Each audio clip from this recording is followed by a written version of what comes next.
And on a Thursday, thanks for joining us. As always, you are appreciated. We'll give you the latest on where Bill Belichick might be headed after this season. Is it LA? That's coming up. But don't forget to rate and review Spotify, Apple Pods. Every single rating, every single review means the world to us, and YouTube. Look, we're trying to build this community, trying to create an alternative for Boston sports talk. It's right here at the Nick Cattle Show. The best way we can do that is by building up these numbers and beating the YouTube algorithm. And we can do that a number of ways. You can like the YouTube channel as you watch this video by giving that thumbs up. Takes a second of your time. Just 1 second to give us that thumbs up means more eyeballs. You can comment on the video, whether you agree or disagree with what I'm saying. And you, of course, can subscribe. Trying to get to 1,250 subscriptions by the end of the weekend. We have a ways to go with that. Hopefully you can help us. As always, every little thing continues to build this one-man band and this show. All right, so Bill Belichick, is he headed to LA? Well, reportedly, yes. You know, over the last few weeks, we've had several of these Belichick reports about his future. We had the Washington stuff from Florio. You know, Jason McCourty said on the NFL Network this week that he thinks Belichick will be gone. Dan Orlovsky and what he said on the Pat McAfee show, saying that Belichick is going to go somewhere else next year to be GM and head coach, and that location has already been decided upon. Now, Orlovsky did kind of tiptoe, and I would say backstep a little bit, a little Michael Jackson moonwalk, away from that report or whatever you want to call it on McAfee show with Jones and Mego yesterday. But Orlovsky said what he said. Now we have this note from Gary Myers, who is a guy who's been plugged in the past with the Patriots organization and Belichick. And here's what Myers posted on X yesterday. Of course, Myers over the weekend had a lot of the mutually parting ways between Robert Kraft and Belichick, those reports, those posts. Here's Myers' follow-up. One of my well-placed sources, so well-placed sources, not just sources, not just a source here, not a random source, didn't find this guy at the market, didn't find this woman at, the gas station. One of my well-placed sources believe the Chargers are the favorites for Bill Belichick in 2024. Myers also shot down the Cowboys, and he shot down the Giants. So Gary Myers, New York Daily News, says that one of his well-placed sources has told him that Bill Belichick is going to be the head coach of the Los Angeles Chargers next season. And you would also imagine that Belichick would not only be the head coach, but he would also be the GM of the program, because I don't think Belichick is going to go anywhere just to be the coach. I don't think that's how he's going to look at this. I think he's going to look at this and say, I've had full autonomy in New England for 20 plus years. We won 6 Super Bowls. We went to countless AFC championship games, et cetera, et cetera. I have earned the right. I deserve the right to go out on my terms, which is head coach and GM. Now, on the surface, the Chargers, they make an awful lot of sense, don't they? I mean, you have the young quarterback in Justin Herbert with tons of talent. He has a number of weapons around him. Austin Eckler is there. Now, will Eckler be there next year? It's a question. But you've got Eckler. You've got Keenan Allen. You've got Mike Williams, who had a significant injury and has been out this season, but you still have Mike Williams. You have drafted a number of guys to that offense over the last few years that can continue to help that program on that side of the football. So offensively, when you look at the parts, the Chargers have all of the pieces. They have all of the pieces. They have not had a tough time scoring points or moving the football, even with Brandon Staley, who's been a not good head coach with some unbelievable decisions that he has made on fourth down over the past few years. This is still an offense that moves the football. It's still an offense that is productive, puts up points, all of those things, and has a young quarterback who is a top 5 to 8 guy in the league right now. Speaking of right now, the Chargers are also a team that have the win now mentality. Most of their moves over the past couple of years have screamed a team trying to win it all. They have put a lot of money into the team. They have invested draft picks and decided that this is what they need to do. They need to go all in. They need to try to win a championship ASAP. And if you're Belichick in your 70s, those are two of the things you're looking for, right? You're looking for an offense that is more than competent, that could be one of the best offenses in the league. You're looking for a young quarterback or an established quarterback that has the track record of production and that you believe has the talent to win football games and has the talent at times, if he's asked to do so, to carry the football team. And you're looking for an organization, a program that is trying to win now. Belichick doesn't want to rebuild at like 72 years old, okay? He doesn't want to walk in to a franchise that's like, hey, yeah, we might compete in like 3 years. No, that's not what Belichick is looking for. Also, for LA's side of this, why Belichick? It gets asses in the seats. We know LA fans, fickle group. We know the Chargers and the Rams have had issues filling their stadium, their beautiful, fancy pants new stadium. I actually went to WrestleMania at SoFi. It is a beautiful, absolutely beautiful stadium. I digress. They've had an issue filling that stadium with Chargers and Rams fans. A lot of times you'll see these two teams playing at home and it looks like an away game. Bringing in Belichick would be the spark. Bringing in Belichick would be the gravitas, the credibility, the big name. And I understand the last few years, I have criticized Belichick as much as anybody. But the Chargers, they can sell this to their fan base. We're bringing a guy in who has won 8 Super Bowls, 6 as a head coach, who has done all of this great in the game of football. He can beat Don Shula and take that record from him in LA, which would be a feather in the cap.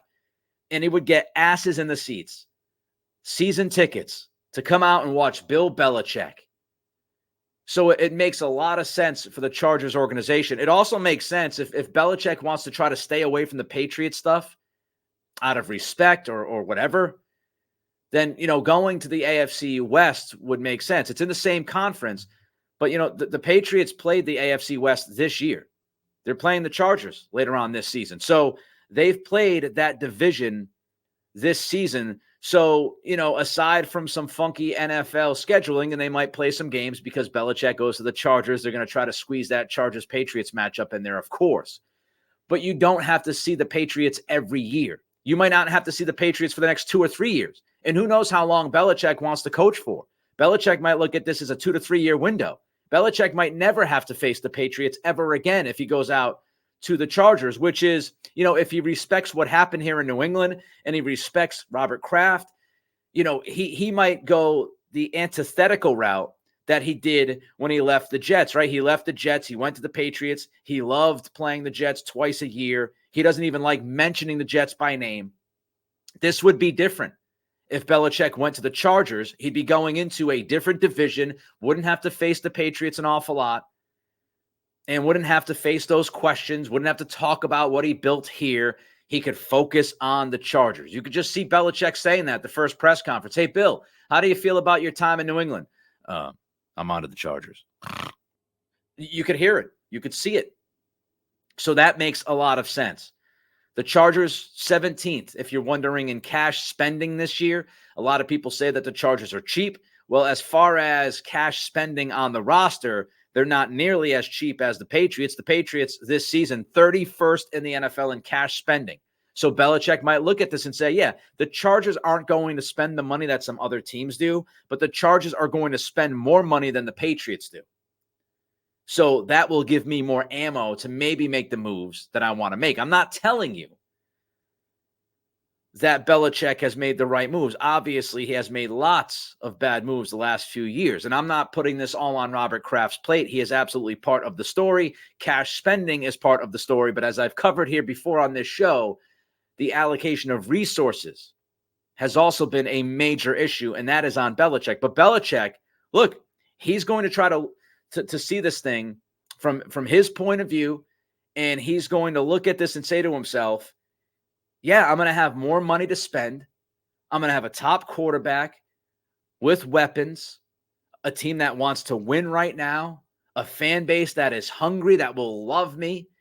If I go out there and I win 10, 11 games and I make a deep playoff run, Chargers fans are going to love me for the next decade. All Belichick needs in LA, if he went there, is one good run at the beginning. And he's a made man in LA for the next 5 or 6 years. And he's absolutely, hands down, an upgrade on Brandon Staley. Let's not get it twisted. Bill Belichick is a much better coach than Staley. So all of that makes sense. And I would say there's so much smoke at this point about Belichick going somewhere else in 2024. There's a few things here at hand, okay? This could be just lots of people being wrong. Florio could be wrong. Orlovsky could be wrong. McCourty could be wrong. I mean, there's just so many people. Diana Rossini could be wrong. There are so many people at this point. Peter King could be wrong, that have reported that it looks like this is going to be a mutual decision by Kraft and Belichick to part ways at the end of this season, and that Belichick will end up somewhere else next year as head coach and GM. There's so much smoke to that a lot of people that have been credible would have to be wrong if this doesn't happen. And look, those people might be wrong. We'll see what ends up happening at the end of the year. But there's so much smoke, it's almost impossible to sit back and not believe that there is some legitimate fire behind all of this. So it's either a lot of people are wrong or Belichick's bags are pretty much packed and he's ready to go. Fascinating stuff to play out. Speaking of Belichick, was he playing quarterback games at yesterday's practice? We'll get into that in a minute. But first, don't forget to rate and review Apple Pods and Spotify. Always love the ratings and the reviews over there. And on YouTube, of course, thumbs up. Give us a thumbs up. Little thumbs up never hurt. Takes a second of your time. Comment. What do you think of Bill Belichick going to LA? Does it make sense? Do you think he'd make it work? And subscribe. Trying to hit that 1,250 number by the end of this weekend. We need all of you who haven't subscribed to do so. You know, if you're commenting, if you're watching every day, you should like and you should subscribe. It's easy. I appreciate you. All right, let's get to Belichick and playing the quarterback games. I'm going to say this up front. I have no earthly idea what the hell is going on. No clue. No clue what's happening in Foxborough. And I don't think anybody has a clue. I don't think the best reporters out there locally have much of a clue. I especially don't believe the national media has an idea of what's going on with Belichick and the quarterback situation and how he is managing this roster. I don't think radio hosts have an idea. I don't think podcast people like myself have an idea. None of us have a clue as to what Bill Belichick is doing at quarterback. This week, next week, we have no idea. What we're all doing is guessing, including you. You're guessing at home. You're guessing in your car right now. You're guessing in your kitchen if you're making dinner or lunch. That's what we're all doing. So let's get that out of the way, because I am on the precipice of taking crazy pills, if I haven't already felt like I'm taking them. Following this team this year, I think all of us feel a little bit woozy. We're all trying to find our sea legs following this team. On Tuesday's podcast, I laid out to you why I didn't think Mac Jones was completely erased from this program this season. And it wasn't in defense of Mac Jones. It was highlighting that this quarterback room is so bad. Bailey Zappi cut before the year. Will Grier cut multiple times. When Grier has been given, and thanks to some of those who have reached out in the comment section and mentioned what Grier has done in the NFL, just if you don't know, he hasn't done anything. When he's been given the opportunity, he has 0 touchdown passes. He has multiple interceptions. He hasn't played well at all. And he's also somebody who's, in his mid to late 20s. We're not talking about a guy who's 23, 24 years old. He's been around in the league for a pretty long time, considering. So you've got Will Grier and you've got Bailey Zappi. Malik Cunningham, he's been practicing as a wide receiver. The team doesn't look at him as a quarterback. So looking at all of that, I said, you can't write off Mac Jones finding a way to get back on the field this year, because it's just so bad in that room. It's been so mishandled from the number 1 quarterback to the 3rd quarterback. And if you want to add Cunningham to the 4th quarterback, it's been handled so badly. So I didn't write off Mac coming back at some point this season. And then yesterday we had the report that Mac lost the room. And I started the podcast yesterday saying the nail has been directly driven into the coffin of Mac Jones. And I still feel that way, that if a quarterback loses a team, he loses his job. If you're telling me 80% of that locker room is out on Mac, then I don't think you can play Mac Jones. I don't think you can start him. Now, maybe you could start him in 3 weeks, a month, because Bailey Zappi's even worse and Will Greer's even worse. And then that 80% of the locker room and the coaching staff looks at it and says, well, damn, we just suck. The quarterback room is awful. And yeah, Mac, we don't believe in him, but we believe in Will Greer and Bailey Zappi even less.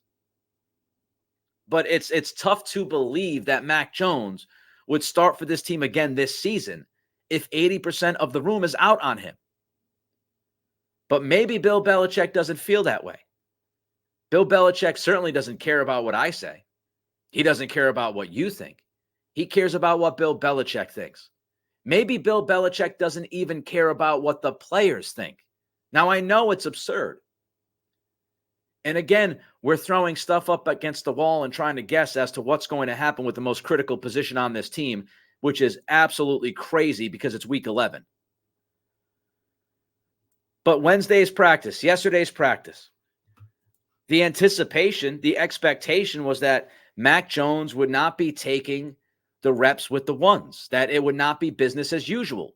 And then we get these reports from practice that yesterday was indeed business as usual. Mark Daniels from Mass Live, he writes, this day marked the only Patriots practice of their bye week. On paper, it's a perfect opportunity to usher in a new quarterback. On Wednesday, however, it appeared to be business as usual. Practice started with Jones taking the first reps and practicing with starting center David Andrews. Among others, after multiple reps, Zappi took over but wasn't with the team's starting center or projected offensive line. The third rep went to Will Greer.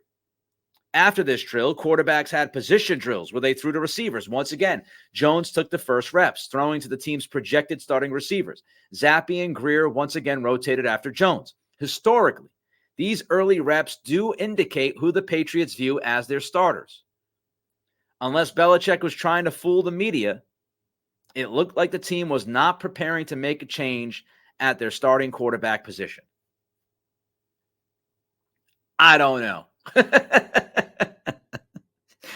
I don't know what the hell is happening. Is Belichick playing games? Is this the time to play games? What's the point of playing games? Belichick being petty with the media? Okay, great, Bill. If that's the point, you're being petty at 2-8, which is just that's like, that's 10-year-old stuff. You're 2-8. The team has sucked. The quarterback's broken. You've got all of these reports about how the team has quit on the quarterback. They don't believe in the guy, but you're going to have him go out there and take reps with the ones so you can play games with the media. Or maybe he's trying to play games with the Giants, who they play in 2 weeks. No, I just, what's the point of that? The Giants stink. So, every rep matters. Playing games at this point, when you're this down in the dumps, you're going to do something petty like play games with the number one reps at quarterback, even if it's for 5 minutes when the media is watching, 10 minutes, 15 minutes. I couldn't care less, even if it's during a bye week. Every quarterback rep matters. If you're trying to do what's right for the team, every quarterback rep should be considered in trying to figure out who will be QB1 against the Giants after this bye. That's the responsibility of the head coach. The responsibility of the head coach is not to play petty games with the media or the opposition by having Mac Jones out there working with the ones after you benched him late in Germany. So did Bill Belichick just lose his mind in Germany? Was it an emotional decision to pull Mac? Because if you go right back to Mac Jones against the Giants, what are we doing? What is the point? Is there a point? Again, I don't know what's happening. You don't know what's happening. None of us know what's happening. Here's the one thing I will say. The fact that we are struggling to find the logic in so much of what's happening with the team this year speaks volumes of Bill Belichick and what is happening with his program. Until he's gone, this is his program. And you're playing petty games if that's what you're doing?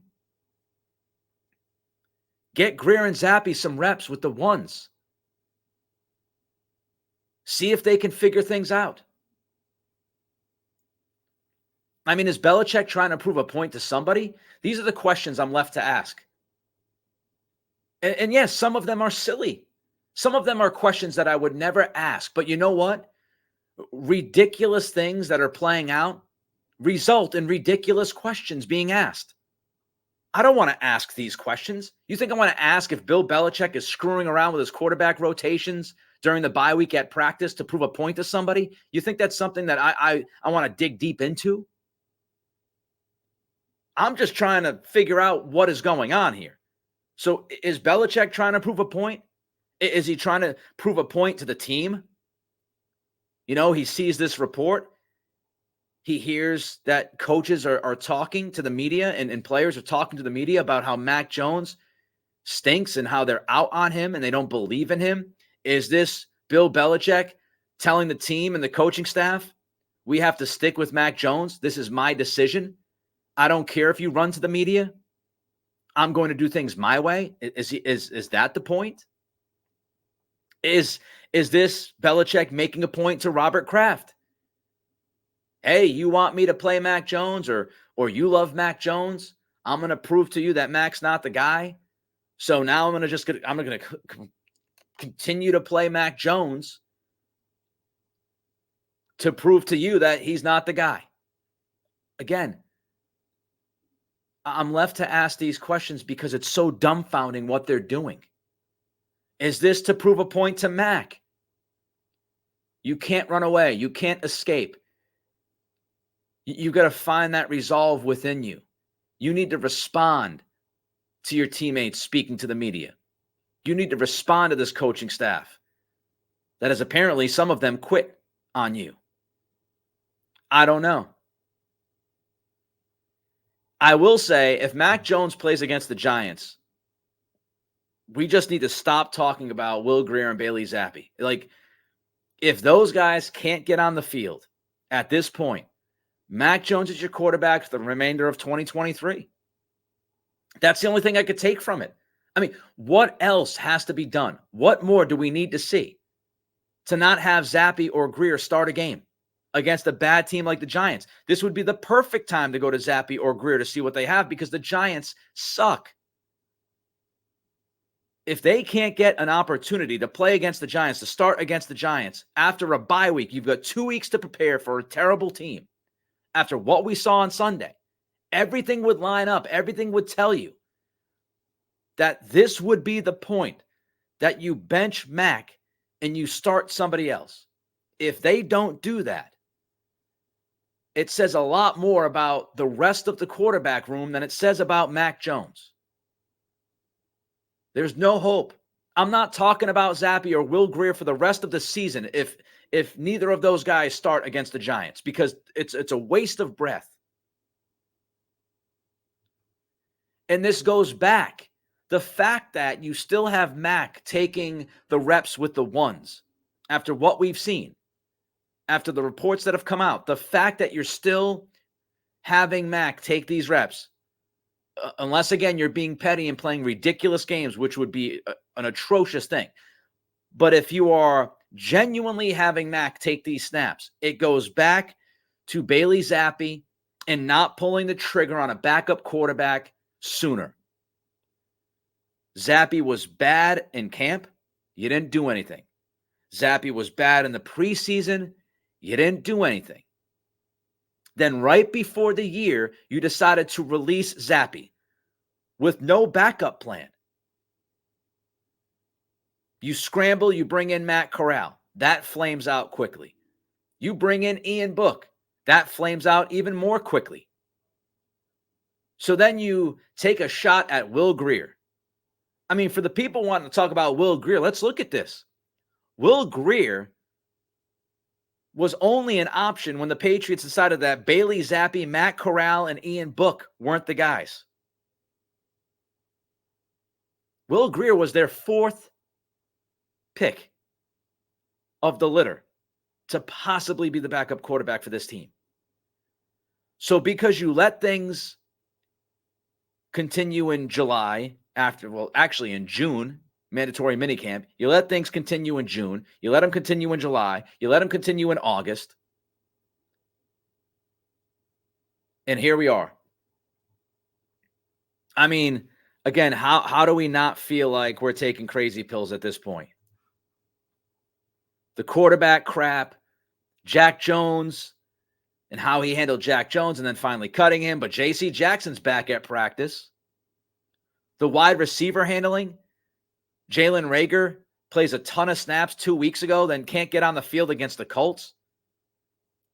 Tyquan Thornton can't get on the field against the Colts, which is more understandable. Kayshon Boutte goes from being inactive to having more snaps than Jalen Reagor.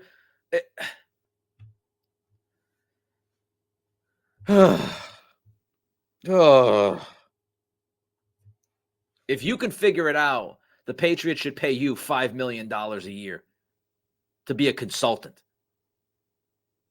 I'm at a loss for words. All right, some Celtics talk coming up for a few minutes. Don't forget to rate and review Apple Pods and Spotify, also YouTube. Give us that thumbs up. We always love the thumbs up. Also comment, Bill Belichick, the quarterback plan, the lack of a plan. What do you think is happening? Put on a tinfoil hat if you'd like.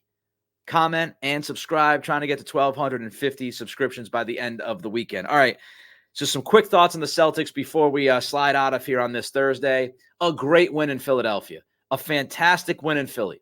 4th game in 6 nights. You don't have Jaylen Brown. You don't have Kristaps Porzingis. You're in Philly. Philly has Joel Embiid and Tyrese Maxey and Tobias Harris. They have their big 3 playing. And you go out there and you win that basketball game. And you pretty much controlled the game for most of it. The second quarter was bad. First, third, fourth quarters, you controlled that game. Derek White. I love Derek White. As much as I hate trying to explain what's happening with the Patriots this year, that's as much as I love Derek White. How can you not love this dude? His fourth quarter last night was astounding. He was super aggressive, and shout out to Joe Mazzulla for calling plays for White and giving him that leeway. So shout out to him. But Derek White was extremely aggressive in the fourth quarter with his offense, was killing the 76ers going right over and over and over again, knocked down some big threes, had a couple of big floaters, had a fantastic drive and kick for a 3 in that fourth. I mean, White is just so much fun on both ends of the floor. Plays his ass off offensively, defensively.